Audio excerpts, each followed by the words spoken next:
É um gigantesco monólito, uma única rocha talhada na planície de Gizé, com 80 metros de comprimento, 13 de largura e 20 de altura. É do tamanho do quarteirão de uma cidade média. Para dar forma ao seu corpo, cortaram e retiraram a pedra em enormes blocos, que usaram depois para construir em frente a ela 2 templos maciços.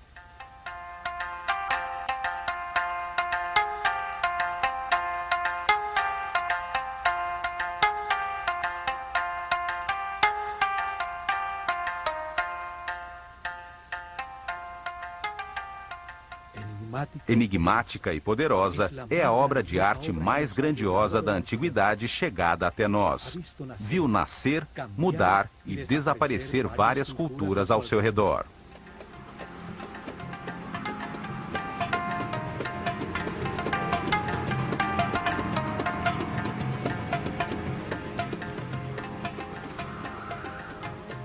A esfinge está situada num ponto muito especial na Terra, a planície de Gizé, também conhecida como Rostal, no antiquíssimo livro dos mortos.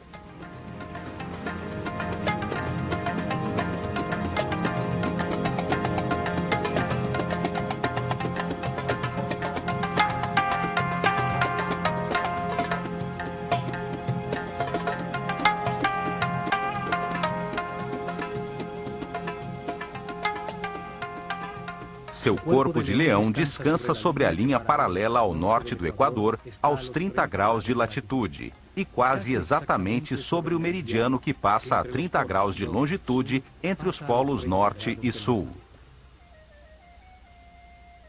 30 graus de latitude, 30 graus de longitude, sobre um dos pontos diamagnéticos do planeta. Hoje se sabe que ao redor da Terra, sobre os paralelos de 30 graus norte e sul de latitude, e a distâncias harmoniosas, regulares e equidistantes, passa a rede eletromagnética do planeta.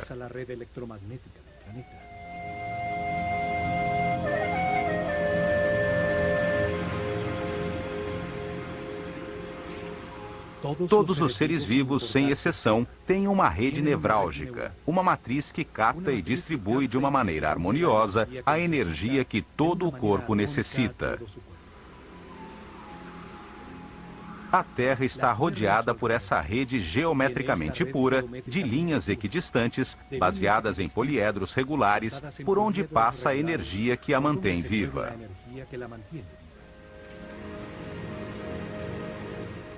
São chamadas linhas Ley e linhas Hartmann. Formam uma matriz sobre a qual existe uma série de pontos nevrálgicos em que se produzem naturalmente vórtices energéticos, utilizados secretamente por governos de indivíduos com conhecimentos suficientes para produzir levitação e antigravidade. Estes vórtices eletromagnéticos estão harmoniosamente distanciados entre si, onde foram comprovadas anomalias magnéticas e energéticas. O Triângulo das Bermudas, do Dragão e do Diabo, onde ocorreram desaparecimentos misteriosos, são pontos diamagnéticos reconhecidos. Em outros, estão estrategicamente localizadas pirâmides de diferentes culturas ou bases militares de várias potências.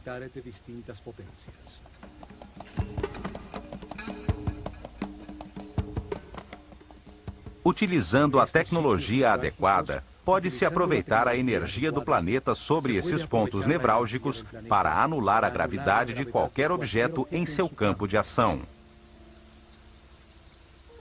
Também nestes pontos foram realizadas experiências de translação dimensional, como as realizadas nos Estados Unidos no chamado Projeto Filadélfia, coordenado por Nikola Tesla em 1943.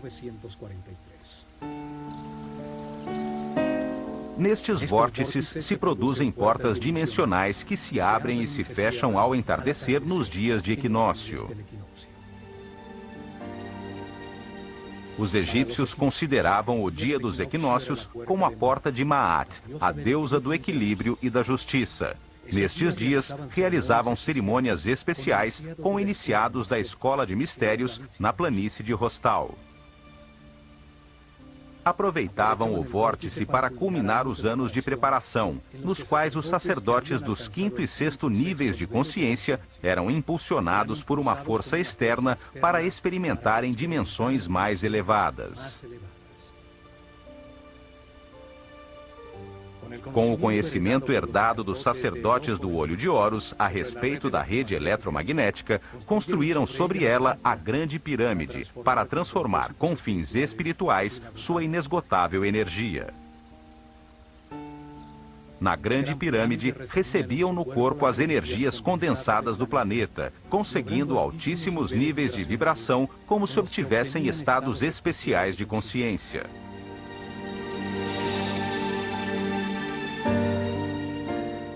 A Grande Pirâmide foi chamada de Arca de Har-Mako e foi construída sobre um vórtice eletromagnético para ser usada no dia do equinócio, quando os domínios da luz e da escuridão estão equilibrados pela deusa Maat.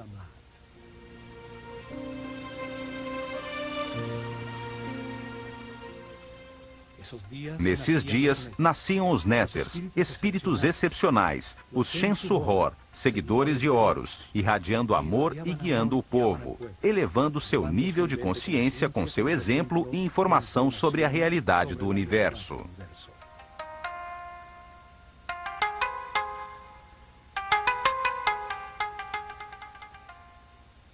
No Livro dos Mortos, na quinta divisão, chamada Rostal, aparece uma forma piramidal protegida em sua base por duas esfinges com forma de leão, que, olhando o sol em cada equinócio, protegem a entrada do reino de Sokar.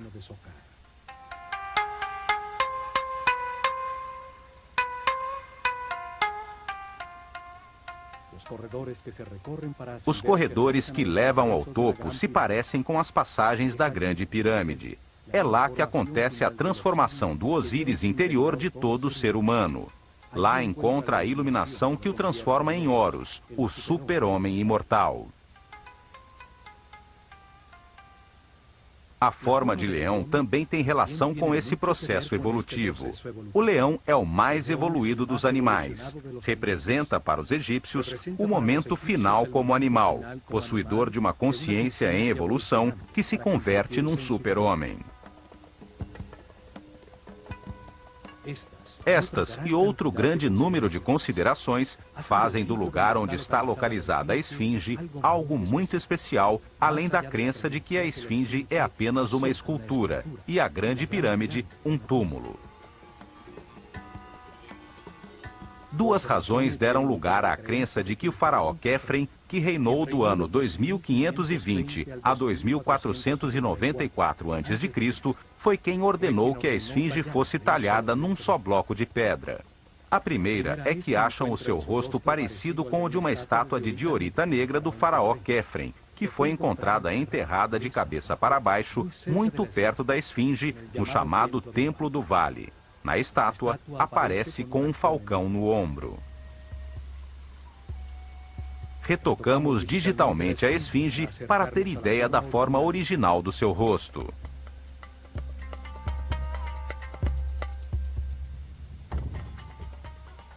Achamos que as duas feições são muito diferentes das de Khephren.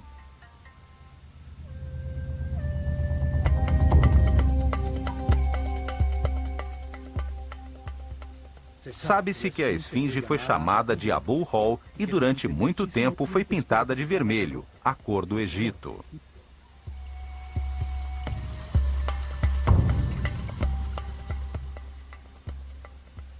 O tempo levou embora o peitoral de pedras semipreciosas, o simbólico enfeite do queixo, as cores de seu elegante turbante e todas as pedras polidas de granito branco da pirâmide de Khephren. A segunda razão é que entre os braços da esfinge encontrou-se uma lápide talhada na pedra que em sua 13ª linha tem escrita a sílaba Kef. Isso serviu como prova para que os egiptólogos tradicionais atribuíssem a sua construção a Khephren.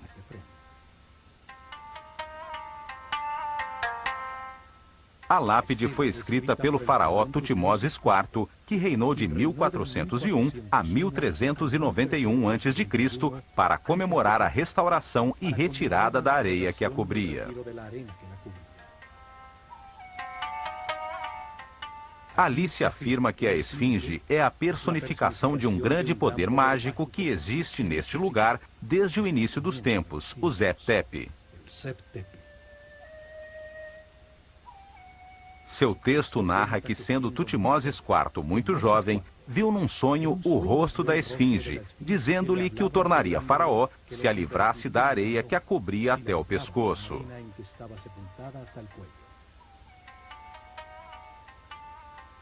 A realidade é que não existe nenhuma inscrição que afirme quem a construiu. Não se refere a Quefren como seu construtor. Certamente foi um dos restauradores que, como Tutmoses IV, limpou-a da areia através dos tempos.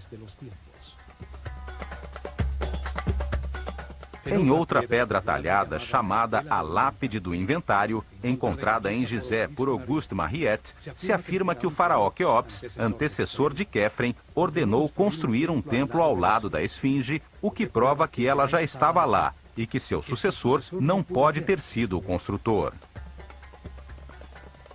No entanto, esta lápide não é reconhecida pelos egiptólogos tradicionais, que alegam que não é original e que o estilo em que está escrita não corresponde à época de Quéops.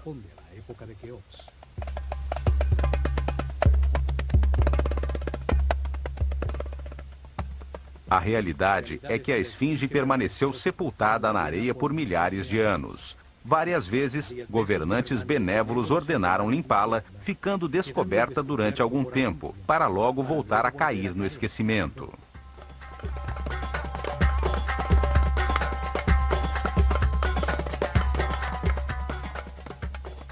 A direção de seu olhar acrescenta outro dado a este mistério.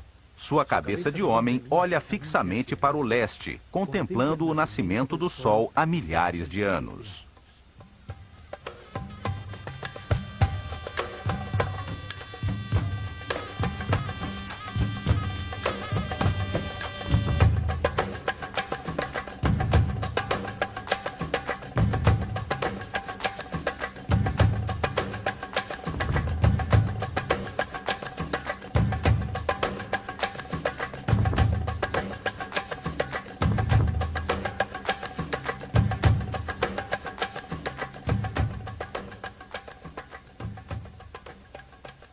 Seu olhar marca intencional e precisamente o ponto no horizonte onde nasce o Sol nos equinócios, o verdadeiro leste, o ponto de cruzamento dimensional.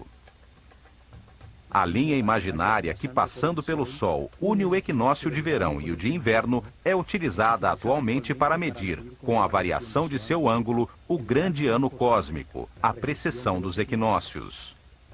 Seu ângulo muda 1 grau a cada 72 anos. Move-se 30 graus em 2.160 anos, 360 graus em 25.920 anos. É a marca do ano cósmico, o ciclo que determina as reencarnações do homem e a chegada dos cataclismos periódicos.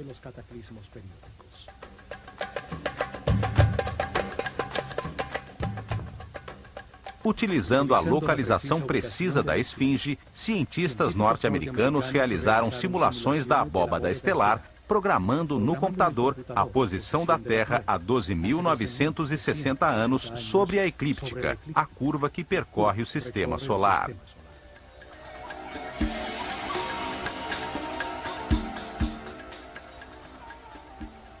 Ficou confirmado que, nesse momento, no ponto exato para onde a esfinge olha, o ponto no horizonte situado ao leste verdadeiro, aos 30 graus de latitude, surgiam todas as noites as estrelas da constelação de Leão. A esfinge olhava no horizonte à sua frente as estrelas do signo zodiacal de Leão, a constelação que atravessava o sistema solar naquele momento, confirmando a mensagem do tempo, de sua forma simbólica e de sua localização exata. Nesse mesmo momento, a 90 graus sobre o mesmo horizonte, mas olhando em direção ao sul, situava-se a constelação de Órion, 9 graus sobre a linha do meridiano norte-sul. Enquanto a estrela Sírio, a mais importante para os egípcios, pois a sua aparição anunciava a enchente do Nilo, se situava ao nível do chão, 14 graus à esquerda do meridiano.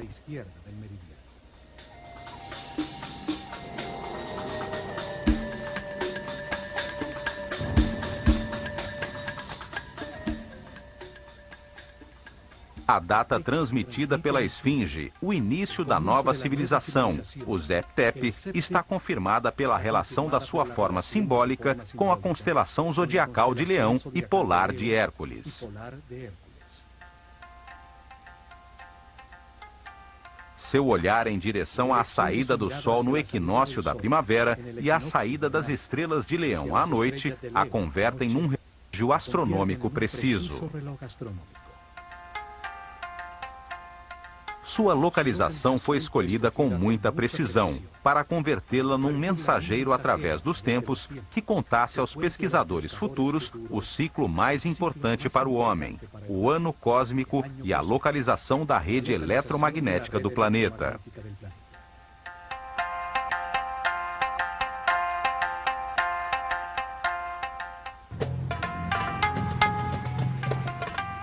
Outro elemento na Esfinge também confirma o Zep-Tep, o momento de sua construção. Trata-se de uma prova de origem geológica e climática. Em 1960, o matemático francês René Schwaller de Lubbock afirmou que o corpo leonino da Esfinge apresenta sinais de erosão provocada pela chuva.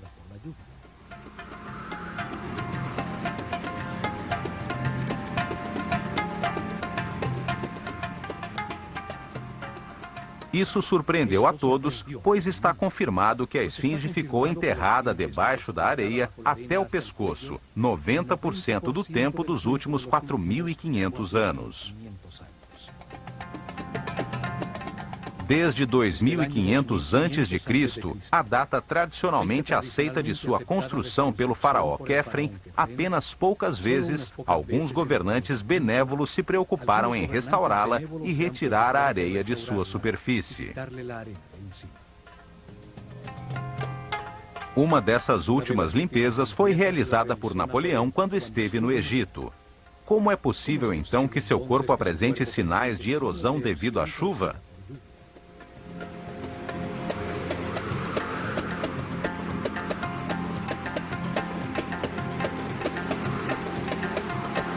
Está mais do que comprovado que o clima do Egito, árido e pouco chuvoso, não se modificou nos últimos 4.500 anos. Os cientistas nos dizem que a mudança climática radical que aconteceu nessa região no fim do Pleistoceno converteu-a, aos poucos, no deserto que vemos agora.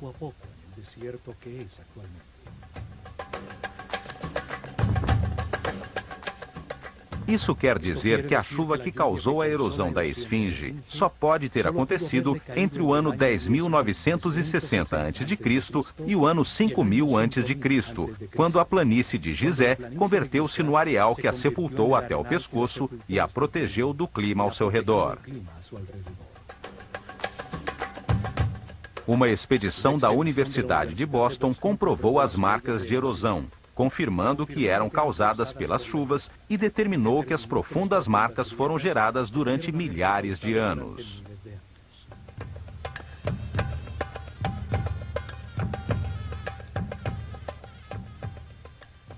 Isso confirma a antiguidade da Esfinge e centra a atenção sobre a polêmica que existe entre os egiptólogos tradicionais que não chegaram a um acordo sobre quando, de fato, começou essa civilização.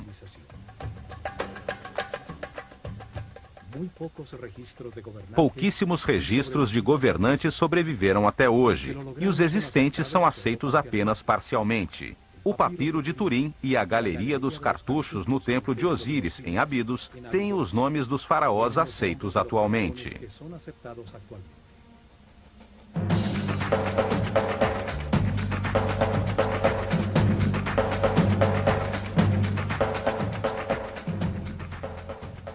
Desde o primeiro faraó, o lendário rei Menes, que aparece na tabuleta de Narmer, a quem se atribui a unificação do Egito ao redor do ano 3000 a.C., dando início à primeira dinastia da história oficialmente aceita.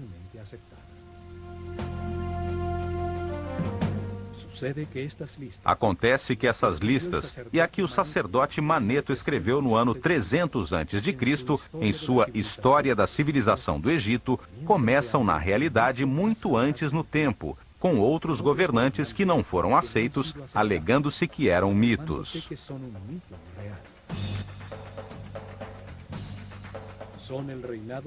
São o reinado de Shensuor, seguidores de Horus, os divinos ancestrais, seres iluminados que teriam governado o Egito durante 13.900 anos.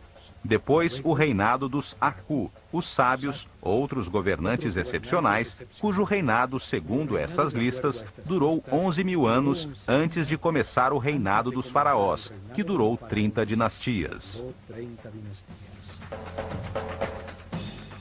Isso quer dizer que a civilização existiu no Egito ainda antes do dilúvio, durante o ciclo anterior a que chamamos Atlante, e que no Zep-Tep um novo ciclo recomeçou a partir dos conhecimentos herdados.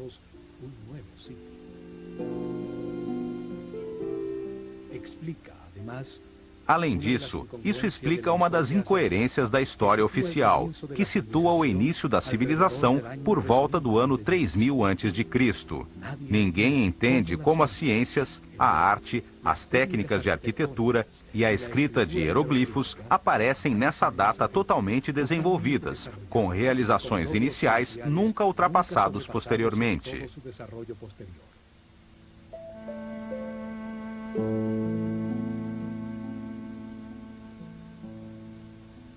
Não se entende como o complexo de Saqqara aparece de repente do nada, com ladrilhos cozidos, finíssimos acabamentos cerâmicos, harmoniosos detalhes arquitetônicos, colunas e pirâmides capazes de resistir durante milênios.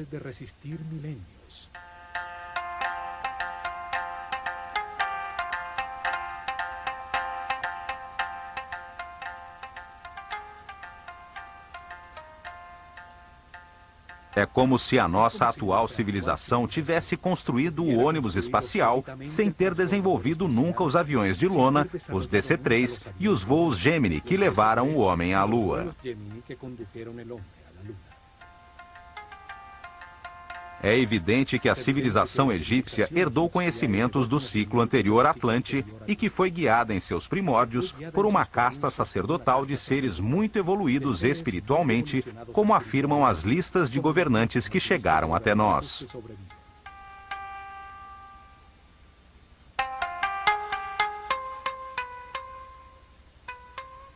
Isso confirma que a esfinge foi talhada na pedra por sacerdotes da escola de mistérios do Olho de Horus, logo depois do dilúvio, no período pré-dinástico do Egito. A esfinge é uma imensa escultura, construída em uma só peça para resistir incólume à passagem dos séculos. Sua forma simbólica foi cuidadosamente escolhida para tornar-se um relógio astronômico.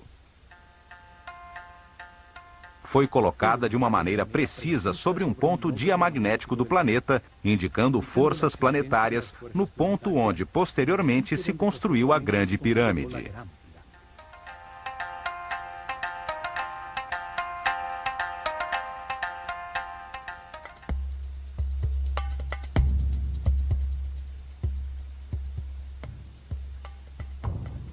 Seu olhar dirigido ao ponto preciso no horizonte onde surge o Sol no dia do equinócio indica a importância da porta de Maat, a entrada ao reino de Sokar, o momento onde o dia e a noite têm a mesma duração. Neste universo de contrastes, somente através do equilíbrio entre a luz e a escuridão, ao comparar-se os extremos da dualidade, pode-se encontrar a unidade. Consegue-se essa compreensão através da experimentação dos resultados das decisões tomadas ao longo de muitas reencarnações, encontrando o caminho do respeito e tolerância que conduz à paz e à harmonia. Esta mensagem é transmitida em todos os templos da civilização egípcia. O caminho do aperfeiçoamento através da reencarnação para chegar à iluminação era a sua crença fundamental. A esfinge confirma também a antiguidade da civilização egípcia, o momento do novo começo, do Zep-Tep, há 12.900 anos, quando as estrelas da constelação de Leão brilhavam sobre ela.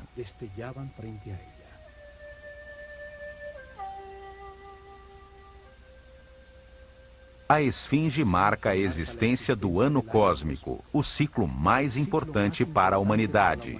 Confirma que, se de fato a civilização Atlante existiu, representa a certeza de que existe uma alta escola de sabedoria.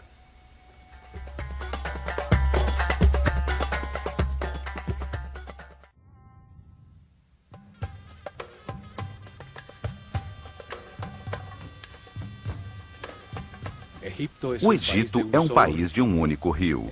O Nilo o percorre serenamente, gerando margens verdes cercadas por enormes desertos. É o maior oásis no maior deserto do mundo. É uma terra simples, fácil de entender, com grandes paisagens que incitam à contemplação. Qualquer ponto do horizonte faz pensar na imensidão. O Egito é um país de um Deus único.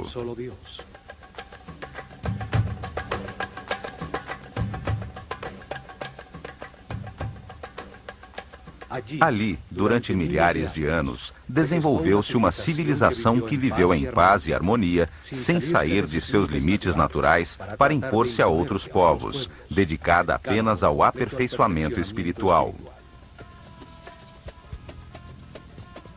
A imagem que se tem dessa civilização mostra apenas a luz de seus sucessos. A sua linguagem escrita permaneceu incompreendida durante milênios. Decodificou-se apenas seu nível mais básico, o dos símbolos, que representam os sons da linguagem. Há níveis superiores, com símbolos que transmitem conceitos e não sons. Estes ainda não foram decifrados. As traduções se baseiam apenas na parte fonética, ou, na melhor das hipóteses, são interpretadas segundo as crenças dos tradutores. Os que creem que eles eram bárbaros primitivos chegam a um tipo de interpretação, e os que acreditam que eram uma civilização avançada baseada no espiritual, possuidora de tecnologias incompreendidas, chegam a resultados totalmente diferentes. Os acadêmicos religiosos cresceram influenciados pela imagem que o Alcorão e a Bíblia projetam dos egípcios, como um povo déspota, adorador de muitos deuses. Por esta razão, cristãos, judeus e muçulmanos não puderam reconhecer que o Egito foi uma das fontes que alimentou as raízes de seus próprios credos.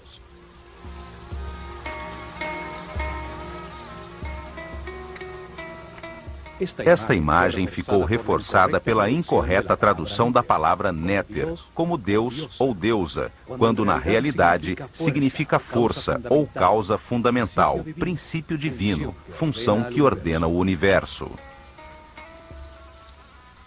Os Néters personificam atributos de Deus. Foram uma maneira simples de explicar ao povo que o único Deus responsável pela criação tem diferentes características. Não quer dizer que sejam múltiplos deuses. Um único homem pode ser um mestre, um pai e, ao mesmo tempo, um marido, sem ter que ser várias pessoas. São características diferentes de um único ser.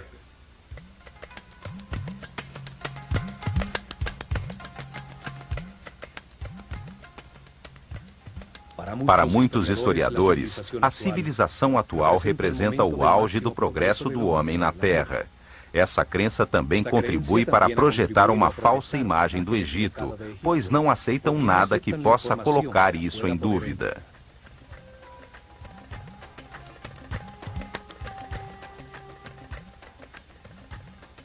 Aceitam apenas parcialmente os documentos cronológicos de governantes egípcios que chegaram a nossos dias, invalidando os registros anteriores ao rei Menes, alegando que apenas essa parte é um mito. Os acadêmicos racionalistas contribuíram também para falsear a história egípcia, ao não aceitar a existência da ciência e filosofia antes da civilização grega, apesar dos grandes pensadores e matemáticos gregos terem encontrado respostas no Egito. Tudo isso projetou uma imagem enganosa da cultura egípcia. São vistos com preconceito, como um povo primitivo e inferior ao mundo moderno civilizado, cuja única qualidade foi construir alguns templos e túmulos para seus faraós, muito grandes e resistentes à passagem do tempo.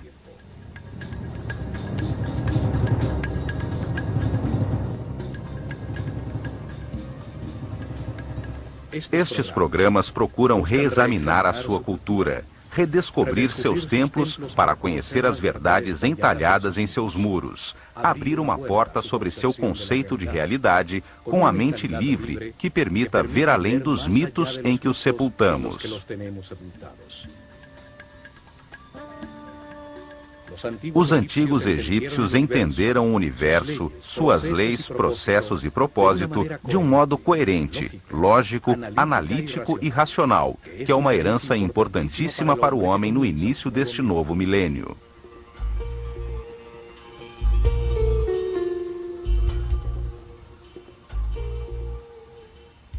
Novas informações começam a surgir. Estudiosos, cientistas e técnicos estão encontrando provas dos incríveis avanços tecnológicos, da precisão absoluta de suas construções, da escala de seus projetos.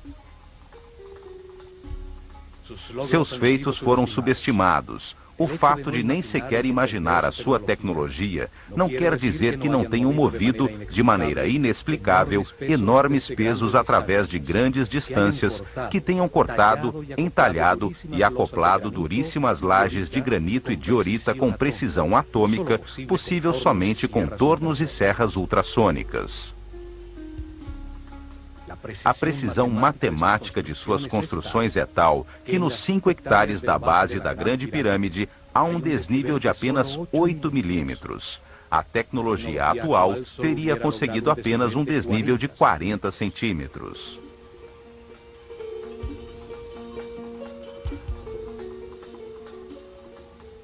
Seu sistema de medida, baseado no homem, deixou a constância exata das medidas do planeta e dos movimentos do sistema solar na galáxia. Informações importantíssimas a respeito dos ciclos cósmicos que determinam cataclismos periódicos não podem ficar relegadas ao mito. Esta herança faz parte de nosso antigo futuro. O que foi encontrado até agora mostra de maneira evidente que manipularam conhecimentos avançadíssimos em todos os campos das ciências, arte, filosofia e religião.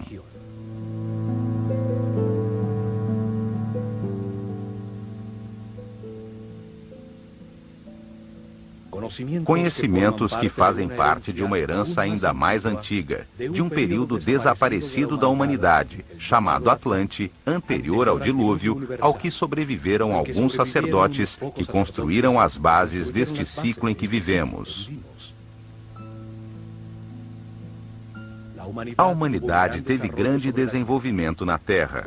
Alguns sacerdotes cientistas, prevendo a catástrofe, prepararam-se para sobreviver a ela. A eles se deve a aparição súbita, sem nenhum período de evolução, de todos os conhecimentos egípcios. Esses sábios estruturaram uma fechada casta sacerdotal. Se organizaram em templos para que os seus sucessores guiassem o povo num processo de aperfeiçoamento espiritual que perduraria milhares de anos.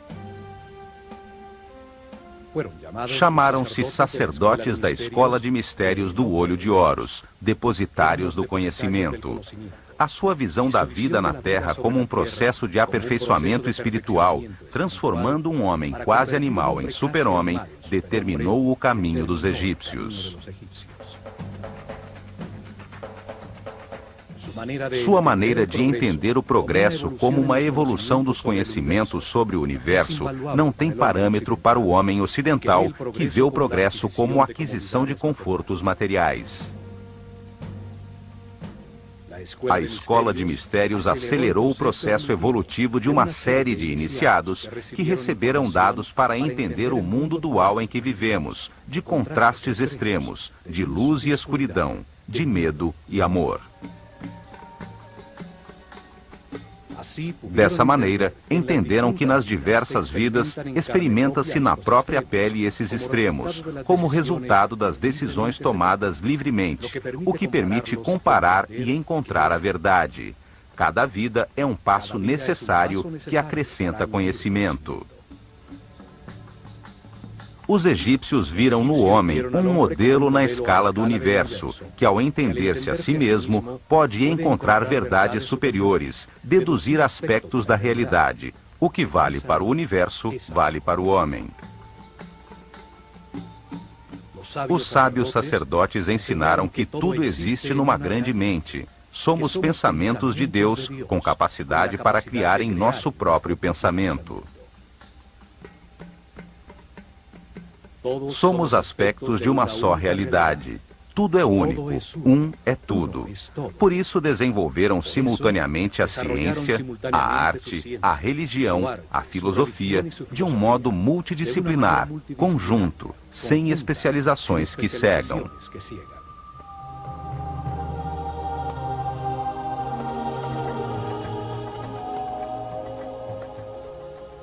Viram a criação como o ato consciente de um único Deus. Estudaram a si mesmos à procura dele, descobrindo que tem muitas características, as que deram nome e símbolo, para poder comunicar-se com clareza.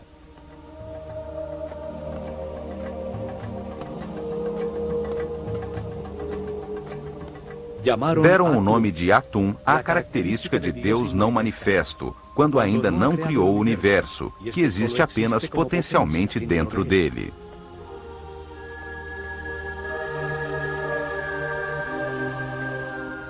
Deram o nome de Ptah à característica criadora de Deus, que ao manifestar a sua vontade, dá lugar ao universo.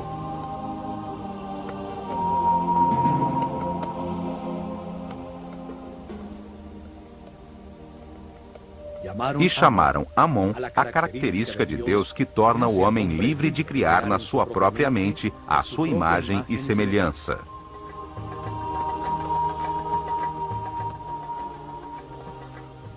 Com esse conceito, deram lugar à flor da vida, os movimentos sagrados de Deus que veremos neste programa ao visitar o templo de Osirion em Abidos.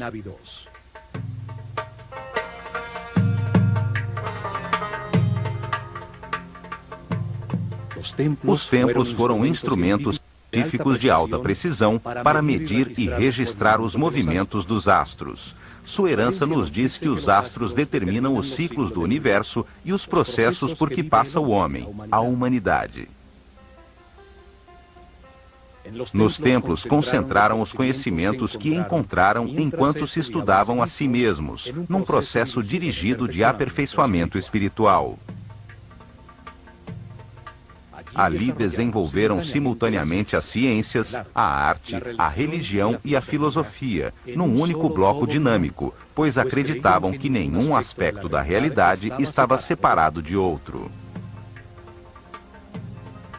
Ao redor dos templos, dirigida por seres muito evoluídos espiritualmente, cresceu uma das civilizações mais incompreendidas e mais avançadas da Terra. Está na hora de recuperar a nossa herança.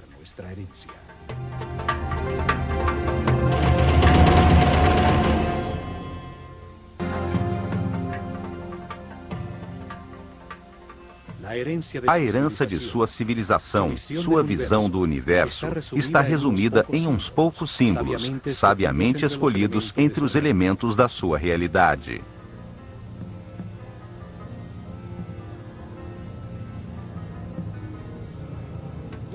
A utilização de uma imagem simbólica tem a vantagem de expressar um pensamento de uma maneira muito simples, além da linguagem, e seu significado poderá ser entendido milhares de anos depois de ter sido desenhado, pois a imagem de um falcão ou uma postura humana não mudam. Para os egípcios, o homem encarna na Terra para decidir como agir ante as circunstâncias experimentadas. Ao comparar os resultados de suas ações, aprende e se aperfeiçoa. Então, o mais importante é a ação, o verbo. A ação que produz resultados leva ao aperfeiçoamento. A linguagem existe para comunicar ações. Cada parte do todo atua, realiza uma ação vital que produz resultados. Cada parte tem a forma de que precisa para agir da maneira que lhe corresponde. Os egípcios expressaram suas ideias através de 3 tipos de símbolos ou escritas. São chamadas de escrita hieroglífica, hierática ou demótica.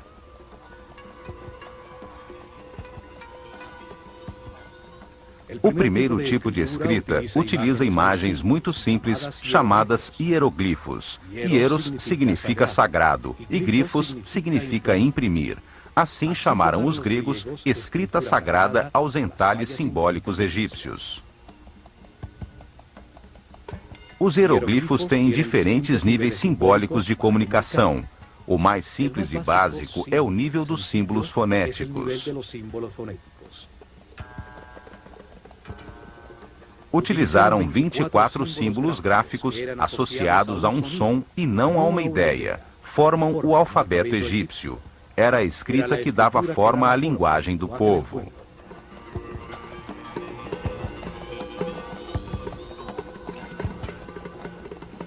São o primeiro alfabeto usado pelo homem, do qual se derivou o alfabeto fenício e, mais tarde, o alfabeto grego.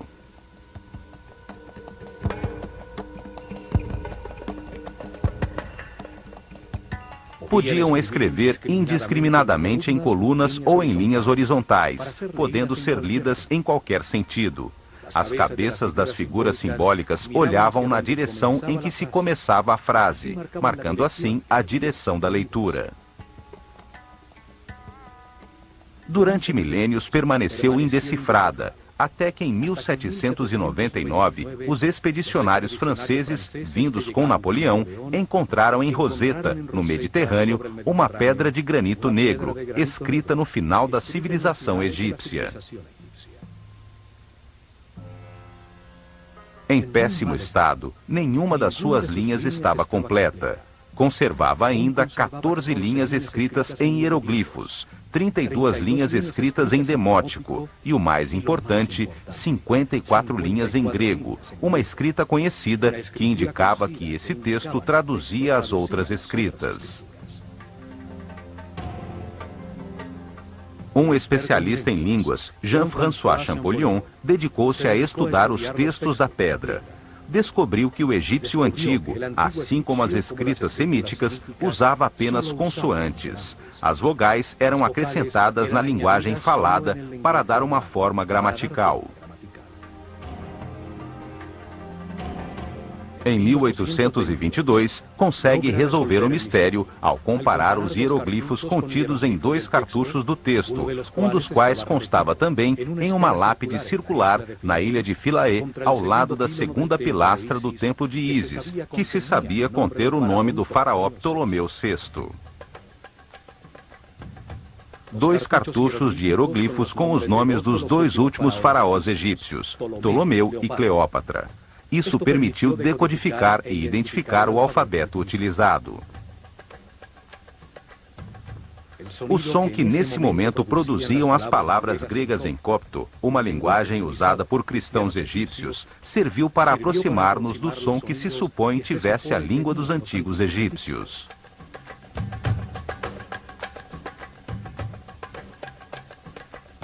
Assim se consegue decifrar o primeiro nível da linguagem com seus 24 símbolos entalhados há milhares de anos. A escrita que usava apenas símbolos fonéticos, não ideias.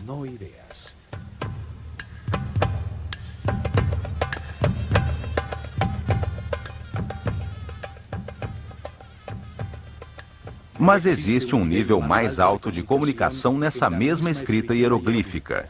Além de 700 símbolos, belíssimas formas gráficas que desenham a realidade e evocam na mente ações e conceitos. A palavra convertida em imagem. Símbolos que imitam as formas da natureza, escolhidos pela ação que evocam na mente. Um pássaro evoca o voo, a liberdade. Caso seja um falcão, acrescenta a essa imagem a agudeza da visão.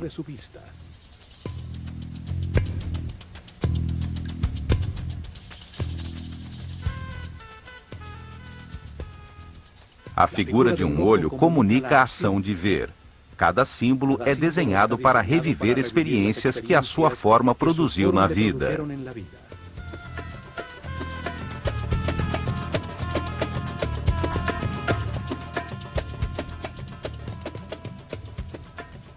Usavam também partes facilmente reconhecíveis que fazem pensar em uma ação vital.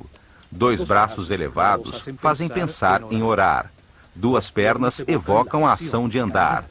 Um braço estendido, a ação de apontar. 2 mãos entrelaçadas, união. Uma mão que alimenta, outra que semeia, um jarro que entorna. Símbolos que retratam elementos fabricados pelo homem, que quando postos em ação, produzem um efeito. A ferramenta comunica o tipo de trabalho que se executa com ela. Um arado, um ancinho, uma rede. Além da escrita hieroglífica, existia outra forma de escrita, a hierática. Era utilizada apenas para comunicações oficiais e comerciais. A terceira forma de escrita existiu somente nos últimos anos da civilização, quando por volta do ano 700 a.C., os escribas que copiavam os textos antigos simplificaram ainda mais os símbolos do hierático, até torná-lo quase uma taquigrafia. Chama-se demótico.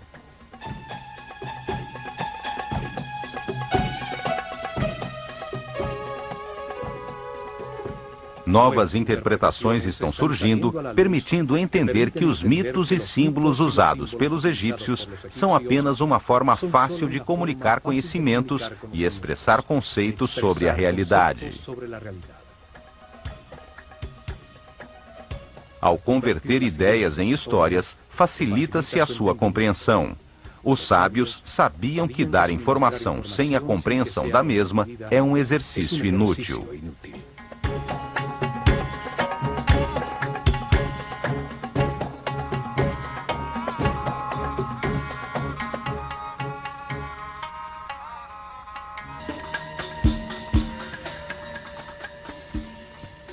Existem 3 templos muito antigos, do início da sua civilização, realizados com a mesma técnica de construção.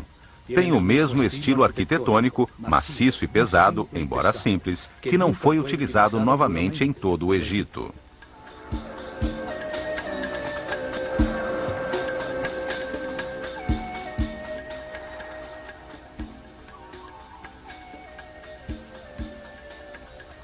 Dois deles se encontram em Gizé, o Templo da Esfinge, construído exatamente em frente a ela, e o Templo do Vale, ao sul, nessa época em frente ao Nilo.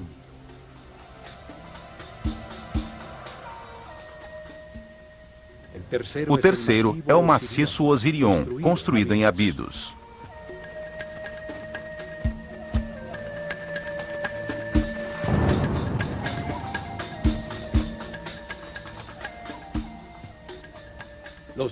Os 2 templos de Gizé foram feitos com os imensos blocos que sobraram da construção da Esfinge.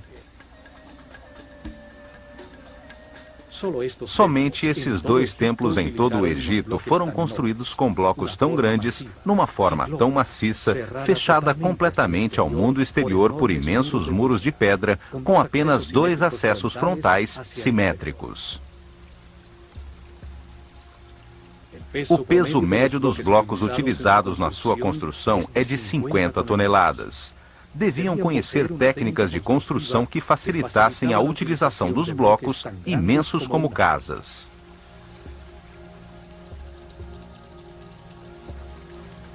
Não usaram blocos regulares. Eram todos diferentes, com seus lados cortados em diferentes ângulos, sobre os quais encaixavam de maneira exata e milimétrica os que colocavam por cima.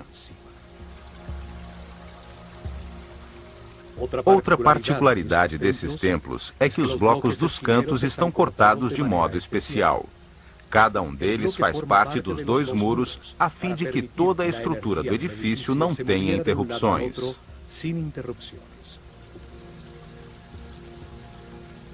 Isso obrigava a que cada um desses blocos tivesse que ser entalhado, em alguns casos mais de 30 centímetros, para formar o canto. Na natureza orgânica, não existem ângulos retos. Um canto é uma articulação que permite o fluxo das energias e o fluxo dos líquidos.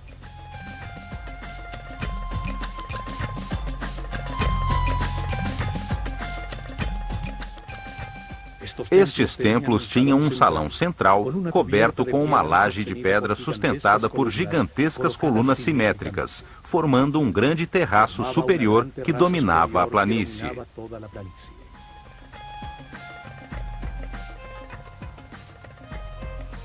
Seus muros e colunas não tinham nenhum tipo de ornamento ou hieroglifo, e os pisos são de alabastro. O salão era iluminado por clarabóias no teto de pedra, que deixavam entrar um foco de luz diretamente sobre as estátuas dos néters, similares a esta de Sekhmet no templo de Karnak. Estes templos foram utilizados desde o Zet-Tepe, o momento em que começou a nova era depois do dilúvio, em cerimônias iniciáticas dos sacerdotes da Escola de Mistérios do Olho de Horus.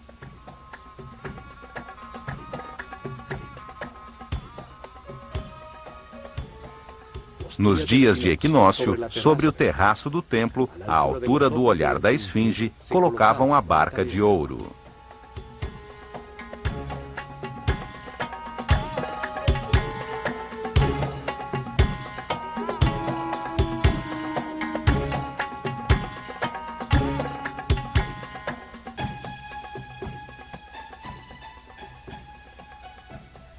O símbolo do processo evolutivo do homem em seu caminho de reencarnações na Terra e do percurso do Sol no céu.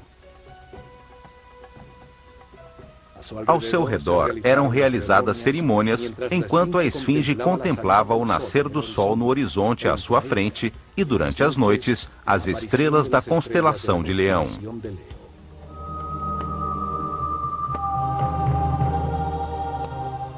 Existem 4 razões para que se diga que a esfinge e esses templos foram construídos pelo faraó Quefren. A primeira é que no templo da esfinge foi encontrada enterrada de cabeça para baixo a famosa estátua de Diorita Negra de Quefren, com um falcão no ombro. A segunda é que afirmam que a cara desta estátua é igualzinha ao rosto da esfinge. Achamos as suas feições muito diferentes das de Quefren. A terceira é que entre os braços da esfinge encontrou-se uma lousa entalhada por Tutmoses IV, que numa de suas linhas tem a sílaba Kef, apesar de na mesma lousa estar escrito que a esfinge estava nesse local desde o início dos tempos, o Zet-Tepe. A quarta é que por isso se atribui também a Quefren a construção da pirâmide central de Gizé, que tinha encostado à sua fachada um templo unido por um caminho coberto de 500 metros ao denominado Templo do Vale.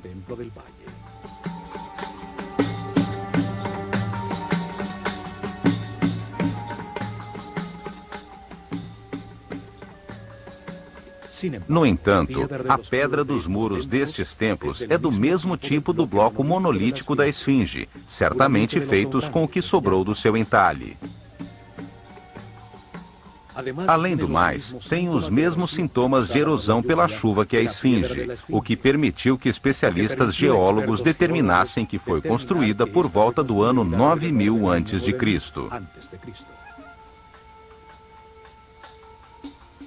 Certamente o faraó Quefren reformou o antigo templo, cobrindo pelos dois lados os muros já deteriorados pela erosão com lousas de granito.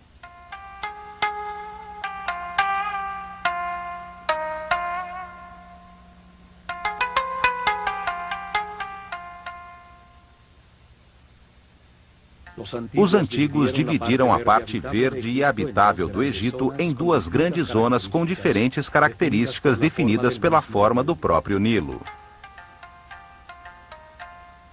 O delta, quando o Nilo se abre para chegar ao Mediterrâneo, forma um vale fértil. É chamado de Baixo Egito.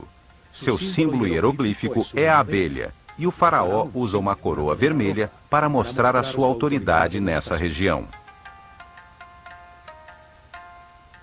O longuíssimo e estreito corredor verde de ambos os lados do Nilo, em seu percurso desde a fronteira com a Núbia até o ponto onde começa o delta, é chamado de Alto Egito.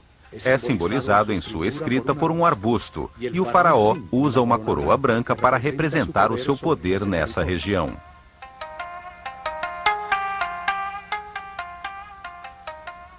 A história aceita do Egito começa com a unificação destas duas regiões sob uma só coroa branca e vermelha. Essa união foi conseguida pelo faraó Menes, fundador de Mênfis, localizada na confluência das duas regiões.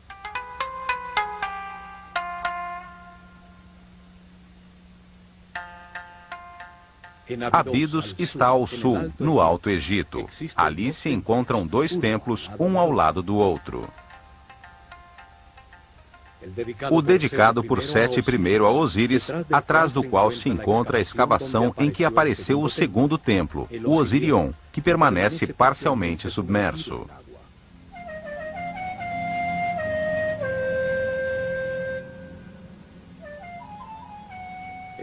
O nível freático impediu os trabalhos de restauração, pois a água fluía para dentro do templo mais rápido do que a capacidade das bombas para tirá-la.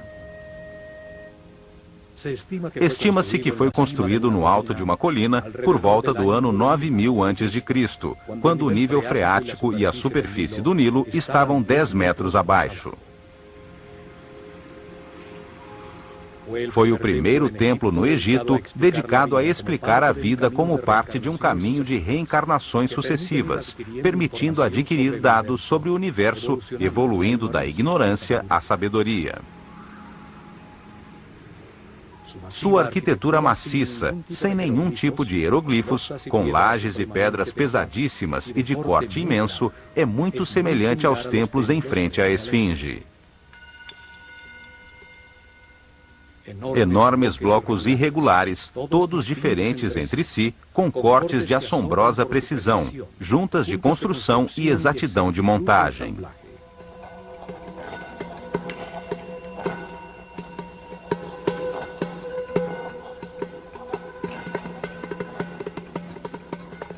Nos cantos, os blocos seguem um muro lateral, devendo ter sido rebaixados para conseguir essa forma, o que aumenta consideravelmente o trabalho, pois são de duríssimo granito de Assuã.